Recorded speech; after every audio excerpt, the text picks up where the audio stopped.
Assalamu alaikum урматтуу бир туугандар. Азыр көпчүлүк адамдын ичине жиңирип кеткенде кандай болот? Көпчүлүк адамдар ушул нерсени билбейт. Негизи Куран окулганда, азан айтылганда жиңирип кеткенде кандай кыймыл аракетти, кандай реакцияны көрсөтөт? Ошол мен сиздерге кыска видео кылып көрсөтөйүн дедим.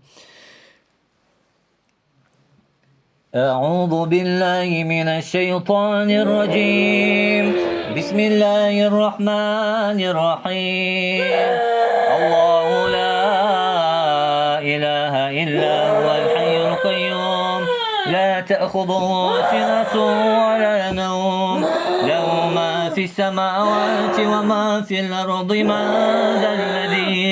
من ذا الذي يشفع عنده إلا بإذنه يعلم ما بين أيديهم وما خلفهم ولا يحيطون بشيء من علمه إلا بما شاء وسع كرسيه السماوات والأرض ولا يؤوده حفظهما وهو العلي العظيم الله أكبر الله